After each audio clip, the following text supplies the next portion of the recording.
আসসালামু আলাইকুম friends, welcome to my channel Sharmin kitchen. আজকে আমি শেয়ার করছি হালকা পাতলা মাগুর মাছের ঝোল। এখন যেহেতু খুবই গরম, তাই একটু হালকা পাতলা রান্না খাওয়াই উচিত।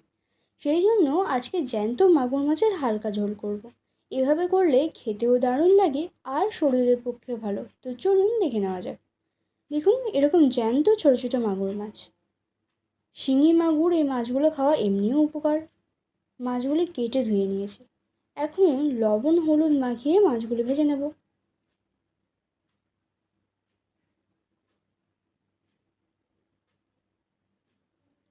কড়াইয়ে তেল দিয়ে মাছগুলি ভেজে নিচ্ছি।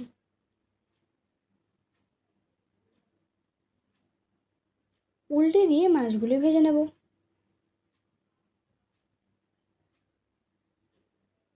মাছ ভাজা হয়ে গেলে তুলে নিচ্ছি। এখন একটি আলু এরকম লম্বা বরাবর কেটে ভেজে নিচ্ছি। একটু লবণ ও হলুদ দিয়ে ভেজে নেব।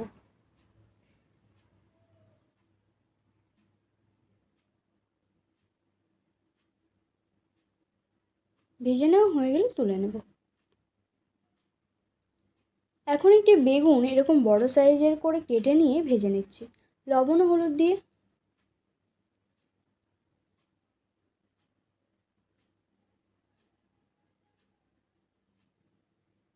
বেগুন ভেজে নেওয়া হয়ে গেলে তুলে নিচ্ছি। এখন একটি মশলা বানিয়ে নিচ্ছি। একটি বাটিতে হাফ টিস্পুন হলুদ গুঁড়ো, হাফ টিস্পুন জিরার গুঁড়ো, হাফ টিস্পুন লঙ্কা গুঁড়ো দিয়ে অল্প একটু জল দিয়ে গুলে রাখছি।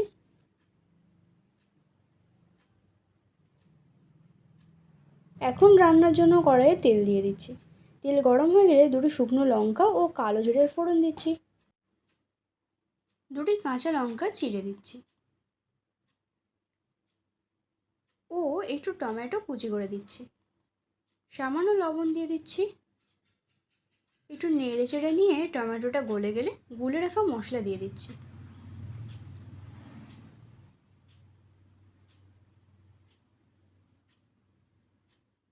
মশলা দিয়ে কষিয়ে নিয়ে ভেজে রাখা আলুটা দিয়ে দিচ্ছি।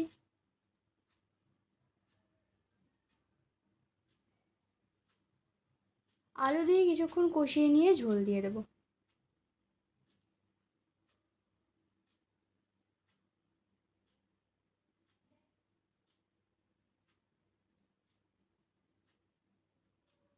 ঝোল ফুটে উঠলে একটু লবণ দিয়ে দিচ্ছি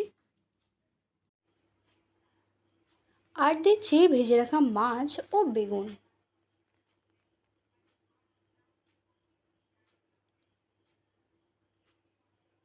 এখন ঢাকা দিয়ে রান্না করে নেব।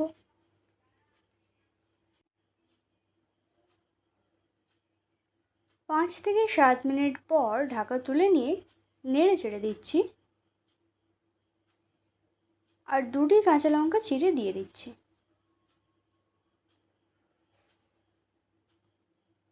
রান্না প্রায় হয়ে আসছে। শেষে একটু ধনেপাতা কুচি দিয়ে গ্যাস বন্ধ করে দেব। এরকম হালকা পাতলা মাগুর মাছের ঝোল বা যে কোনো জ্যান্ত মাছ বলুন না কেন, গরমের দুপুরে খেতে বেশ ভালো লাগে। গরমে একটু হালকা পাতলা কম তেল মশলাযুক্ত খাবার খান আর সুস্থ থাকুন। আজকের রেসিপিটি কেমন লেগেছে কমেন্ট করে জানাবেন। ভিডিওটি ভালো লাগলে লাইক শেয়ার করে দেবেন আর চ্যানেলটি সাবস্ক্রাইব করে পাশে থাকবেন। Thank you.